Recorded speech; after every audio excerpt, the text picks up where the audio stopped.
तेजस्वी यादव को आखिर ऐसा क्यों लग रहा है कि वो बिना नीतीश कुमार की मदद के भी मुख्यमंत्री बन सकते हैं? दिमाग में क्या चल रहा है ये जानेंगे।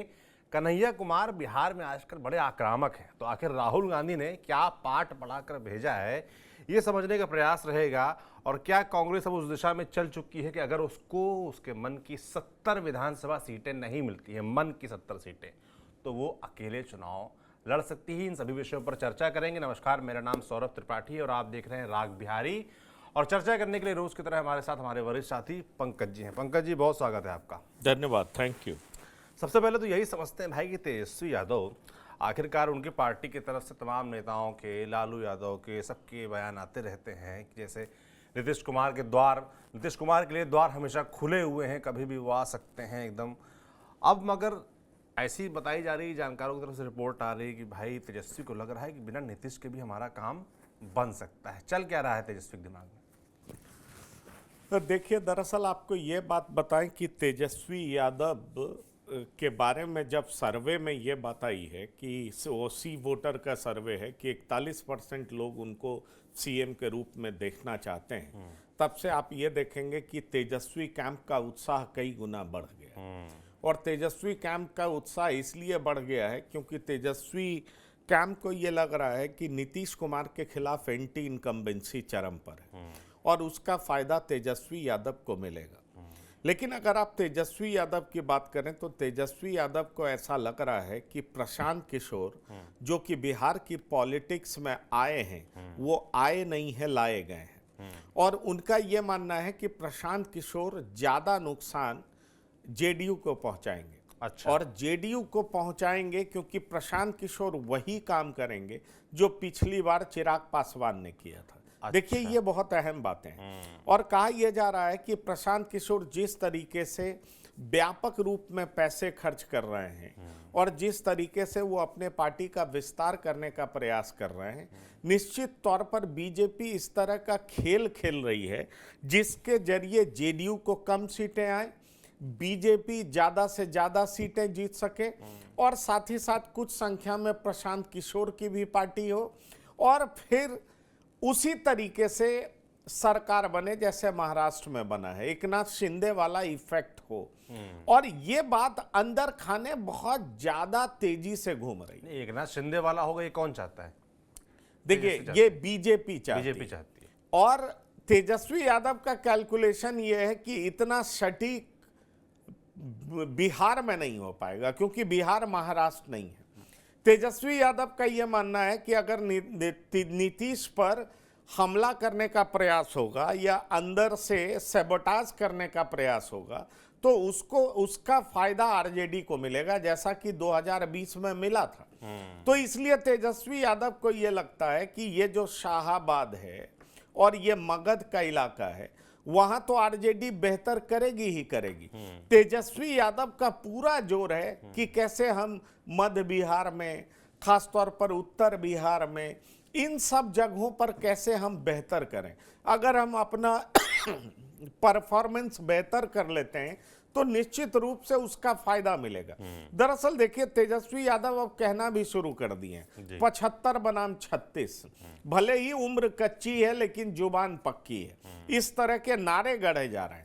इसका मतलब बहुत साफ है कि नीतीश कुमार अब बूढ़े हो चुके हैं, 75 साल के हो चुके हैं, अब किसी सीरियस मैटर पे कुछ बोलते भी नहीं हैं। उनके चेहरे का इस्तेमाल किया जा रहा है और बीजेपी बखूबी इस्तेमाल कर रही है। चुनाव तक उनके चेहरे का इस्तेमाल करेगी और उसके बाद बीजेपी उनको फेंक देगी। लेकिन चुनाव के दरमियान जिस तरीके से बीजेपी जेडीयू के खिलाफ काम करेगी, उसका फायदा आरजेडी को मिलेगा। और आरजेडी को इसलिए मिलेगा क्योंकि चिराग पासवान की भूमिका में प्रशांत किशोर होंगे। Prashant Kishor maximum damage JDU को पहुंचाएंगे। पिछले दिनों अगर आप सुनेंगे तो प्रशांत किशोर कह भी रहे थे कि जेडीयू को एक सीट नहीं मिलनी चाहिए। तो समझ लीजिए, प्रशांत किशोर का जो लैंग्वेज है वो आरजेडी कैंप में यह माना जा रहा है कि उससे ज्यादा नुकसान जेडीयू को होगा। भले ही उपचुनाव में प्रशांत किशोर का नुकसान आरजेडी को देखने को मिला, लेकिन जो मुख्य चुनाव होगा उसमें प्रशांत किशोर ज्यादा नुकसान जेडीयू को पहुंचाएंगे। ये टैक्टिकली ऐसा किया जाएगा। इसीलिए बीजेपी बार बार ये कह रही है कि नीतीश के नेतृत्व में चुनाव लड़ा जाएगा, लेकिन जब सीएम की बात पूछी जाती है तो पार्लियामेंट्री बोर्ड तय करेगा, इस तरह की बात कही जाती है। अब इसके कई मायने निकाले जाने लगे हैं। कुछ बीजेपी के नेता कुछ कहते हैं, कुछ बीजेपी के नेता चुप्पी साध लेते हैं, कुछ लोग कहते हैं कि भाई पार्लियामेंट्री बोर्ड तय करेगा।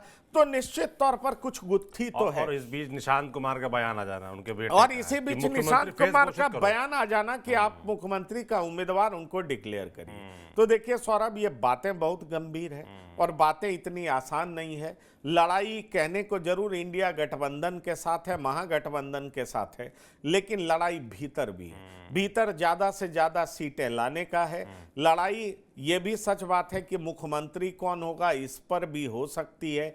क्या नीतीश कुमार के दिन अब लद गए हैं? क्या नीतीश कुमार वाकई बीमार हो गए हैं? ऐसे कई सवाल हैं जिसको लेकर के बीजेपी जरूर सोच रही होगी। पर एक बात मैं आपसे कह सकता हूं कि जिस तरीके से तेजस्वी यादव को लग रहा है कि ये जो आपस की लड़ाई एनडीए की एक दूसरे की पैर खींचने की होगी, उसका फायदा उनको मिलेगा। ताजा सर्वे ये बताता है कि कैसे तेजस्वी की लोकप्रियता बढ़ी है। साथ ही साथ लेफ्ट के साथ उनका अलायंस उन्हें बहुत मजबूत करेगा। जहां तक सवाल है युवा जो कि रोजगार की तलाश में है, तेजस्वी यादव ने 17 महीने में ये नैरेटिव गढ़ने में कामयाबी हासिल की है कि तेजस्वी यादव मतलब नौकरी, तेजस्वी यादव मतलब उम्र कच्ची बट जुबान की पक्की।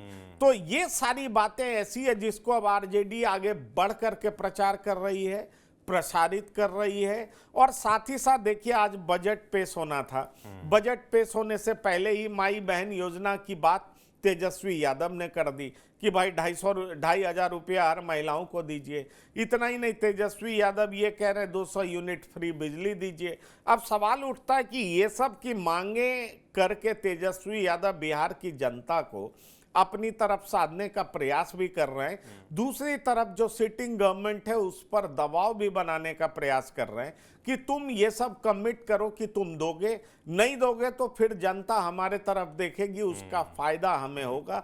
इसलिए मैं आपसे ये कह सकता हूं कि तेजस्वी यादव ये मान करके चल रहे हैं कि हमें फायदा मिलने जा रहा है, हमें नीतीश कुमार हमारे साथ नहीं भी आएंगे तो अन्य जातियों में जो हमारा प्रशांत किशोर वाला आपने बताया, मैं उसके बारे में थोड़ा जानना चाहता हूं कि प्रशांत किशोर आप कह रहे हैं कि तेजस्वी यादव को लगता है कि वो जेडीयू का, नीतीश कुमार का नुकसान करेंगे वैसे ही जैसा कि चिराग पासवान ने किया था, मगर अभी जो उपचुनाव हुए थे उसमें तो ऐसा दिखा नहीं। देखिए ऐसा कहा जा रहा है कि दरअसल प्रशांत किशोर को लाया ही इसीलिए गया है कि प्रशांत किशोर नीतीश कुमार को मैक्सिमम डैमेज देंगे और मैक्सिमम डैमेज देंगे। जैसे पिछले बार चिराग पासवान नीतीश कुमार को मैक्सिमम डैमेज दे रहे थे ना हर सीट पे जहां पे नीतीश कुमार के उम्मीदवार खड़े थे, इसीलिए प्रशांत किशोर भी चुनाव लड़ेंगे और मैक्सिमम डैमेज देंगे, मैक्सिमम डैमेज देंगे। और दूसरी तरफ आरजेडी क्या करेगी, अपने कोर वोट बैंक को साधेगी।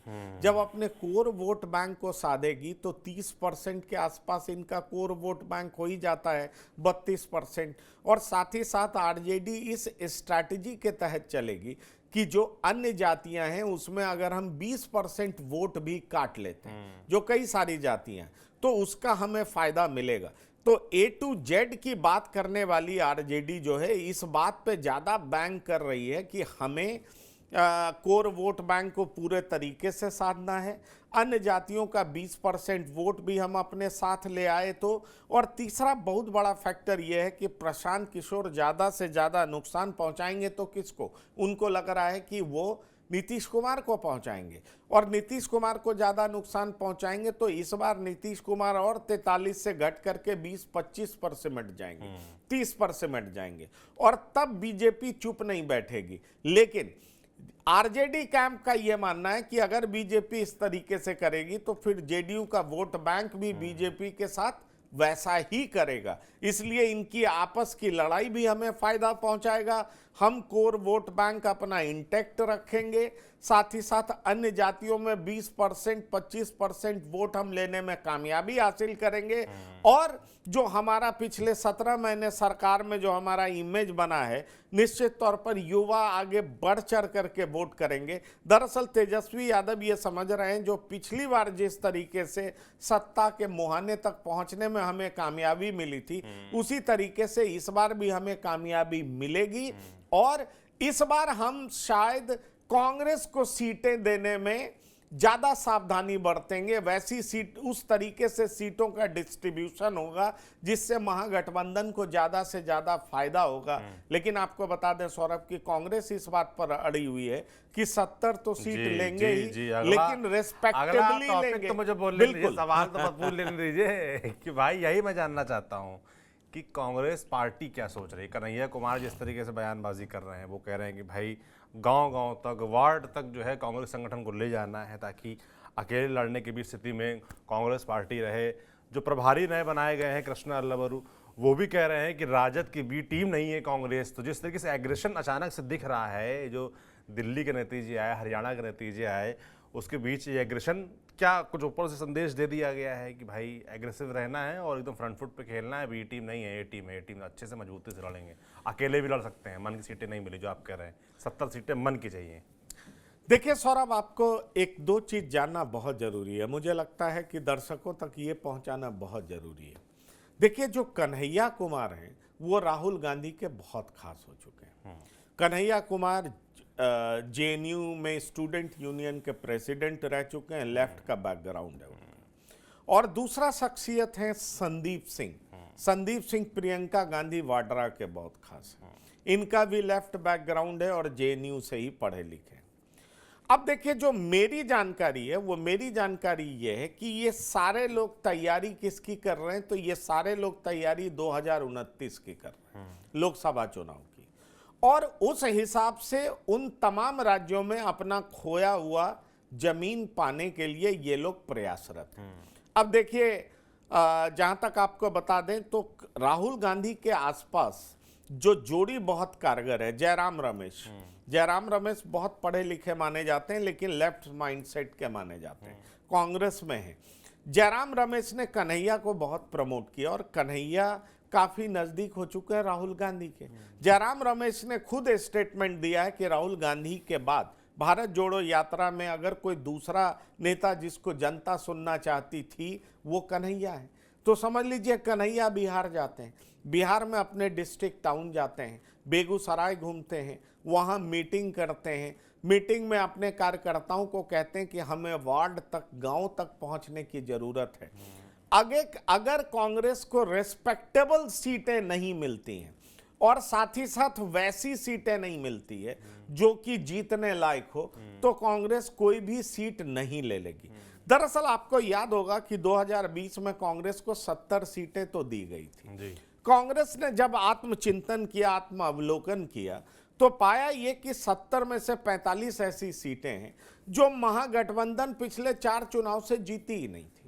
तो समझिए, कहने के लिए तो लालू प्रसाद ने कांग्रेस को 70 सीटें दे दी, लेकिन 45 सीटों पर तो कभी महागठबंधन की जीत हुई नहीं, तो वो कांग्रेस के सिर पे मर दिया गया। अब 45 वैसी सीटें जहां कभी ना आरजेडी जीती, ना कांग्रेस जीती, ना लेफ्ट जीती, तो फिर आप कांग्रेस के सिर, कांग्रेस की झोली में डाल दिए, तो कहने के लिए डाल दिए ना कि आपने 70 सीटें डाली है। तो कांग्रेस के नेताओं का कहना है कि दरअसल चुनाव तो हम 25 सीटों पर ही लड़े और उसमें हम 19 सीटें जीत लिए। इसलिए अगर ये कहा जाता है कि पिछली बार कांग्रेस को 70 सीटें दी गई और इसलिए महागठबंधन की सरकार नहीं बन पाई, तो ये कोरा झूठ है और ये राजनीति हम इस बार आरजेडी को करने नहीं देंगे। हम परजीवी नहीं है पॉलिटिक्स में, हम सहजीवी हैं। आज तक कांग्रेस पार्टी को ये सुनना पड़ता है कि स्ट्राइक रेट बड़ा खराब रहा, ये सरकार नहीं बना पाए। हम पैरासाइट नहीं है, हम सिम्बायोटिक रिलेशन चाहते हैं, इस बात को समझिए। और दरअसल ये जब कन्हैया कुमार जैसे नेता आते हैं जिनका मास अपील ज्यादा है, कन्हैया कुमार जैसे नेता आते हैं जो कि बिहार ही नहीं देश में बोलते हैं, तो लोग उनको सुनने आते हैं। इसलिए कन्हैया कुमार ने बड़े ही कॉन्फिडेंस के साथ जो अपने कार्यकर्ताओं के बीच, लोगों के बीच में कहा है कि पार्टी को वार्ड के स्तर पर, गांव के स्तर पर, पंचायत के स्तर पर मजबूत करिए। कांग्रेस पार्टी 243 सीट पर अपना उम्मीदवार उतार सकती है।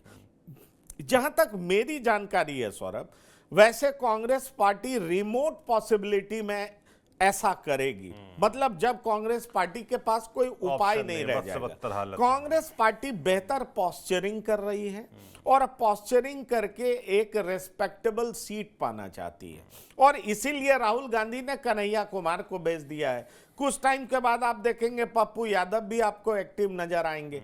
तो दरअसल वैसे लोग आप देखेंगे, पहले ही तारिक अनवर ने यह सवाल उठा दिया है कि हमें बिहार में यह तय करना पड़ेगा कि हमें गठबंधन में जाना है या अकेले चुनाव लड़ना है। हमें ऐसी रणनीति तय करनी पड़ेगी। अगर आप अजीत शर्मा की बात करेंगे तो अजीत शर्मा बड़े नेता हैं और जीतते भी हैं। अजीत शर्मा ने भी कहा है कि हमें मन की 70 सीटें चाहिए। हमें यह नहीं कि कोई गिनाने के लिए 70 सीटें चाहिए, 70 सीटें तो चाहिए ही, मन की 70 सीटें चाहिए जहां कांग्रेस पार्टी जीत सके। वैसी 70 सीटें लेंगे तब तो हम आरजेडी के साथ चुनाव लड़ेंगे, और नहीं तो फिर हम अकेले चुनाव लड़ सकते हैं। तो कन्हैया कुमार का ये बयान आना, अजीत शर्मा का ये बयान आना, कन्हैया कुमार राहुल गांधी के बेहद खास हैं, पप्पू यादव प्रियंका गांधी के खास हैं, और इस तरीके से बिहार में जाकर कृष्णा वल्लरू वो भी जाते हैं, वो भी कहते हैं कि आरजेडी की बी टीम नहीं है कांग्रेस। ऐसे में ये सवाल तो उठता है ना कि कांग्रेस अगर इस तरीके से बात कर रही है तो क्या कांग्रेस दिल्ली दोहराना चाह रही है? क्योंकि दिल्ली में कांग्रेस एक सीट नहीं पाई जी। पर अरविंद केजरीवाल को उतार देना, जो अरविंद केजरीवाल कहते थे दिल्ली मेरी है, दिल्ली में हरा के दिखा दो मोदी जी, इस जन्म में तो आप हरा नहीं पाओगे दिल्ली, तो इसी जन्म में हार गए ना। और हराने में कांग्रेस की भूमिका है, क्योंकि कांग्रेस आम आदमी पार्टी के साथ भी गठबंधन करना चाहती थी। आम आदमी पार्टी ने कहा नहीं नहीं, दिल्ली में आपके साथ गठबंधन करने की क्या जरूरत है। और सही में आप देखें तो कांग्रेस को आम आदमी पार्टी ने बहुत जगह पटकनी दी। हरियाणा में हार हुई, गुजरात में बड़ी बुरी स्थिति हुई, हिमाचल में भी बुरी स्थिति करने पहुंच गए थे, उत्तराखंड में स्थिति खराब हुई, आप गोवा देख लीजिए, गोवा में तो सरकार नहीं बन पाई। तो सवाल यह है कि वही काम कांग्रेस जब दिल्ली में कर दी तो आम आदमी पार्टी कहां रही? और आम आदमी पार्टी की वजह से कांग्रेस गवर्नमेंट डिसलॉज हो गई पंजाब से।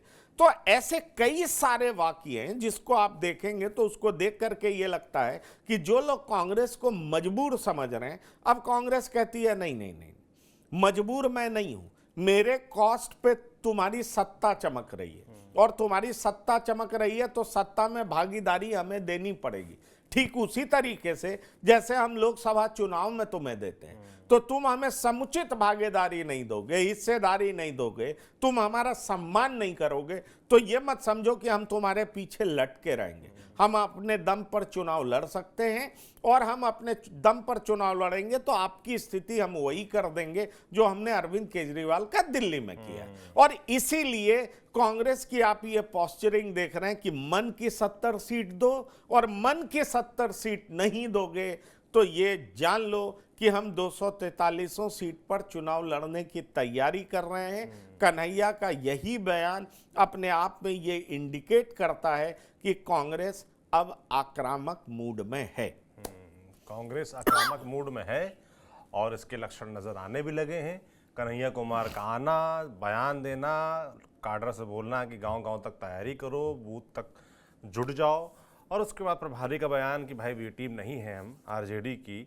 और उसके बीच जैसे कि पंकज जी कह रहे हैं कि पप्पू यादव भी अब एक्टिव होने वाले हैं, तो सभी जो संदेश हैं वो एक तरफ ही दिखते हैं कि कांग्रेस पार्टी समझौता करने को तैयार नहीं है। 70 सीटें चाहिए, और 70 भी अपने मन की चाहिए। जैसा कि पंकज जी बता रहे थे कि पिछली बार 45 ऐसी थी जो जीत ही नहीं सकते थे, और झेलना सुनना आज तक पड़ता है। तो भाई बाकी बिहार है और बिहार का चुनाव है, देखना होगा कि आने वाले समय में आखिर क्या होता है बिहार में, खास तौर पर कांग्रेस और आरजेडी का जो गठबंधन है वो किस दिशा में जाता है। तेजस्वी यादव को लगता है कि नीतीश कुमार के बिना वो सीएम बन सकते हैं, मगर क्या बिना कांग्रेस के बन सकते हैं? ये एक बड़ा सवाल है जिसका जवाब मुझे लगता है आने वाले वक्त में मिलेगा। हमारी नज़र लगातार बनी रहेगी। बिहार पर चुनाव करीब है, हम भी लगातार नज़र रखे हुए हैं। आप तक यूं ही जानकारियां पहुंचाते रहेंगे। आपको ये प्रोग्राम कैसा लग रहा है हमें कमेंट बॉक्स में लिखकर जरूर बताएं। देखते रहिए TV9 डिजिटल। शुक्रिया।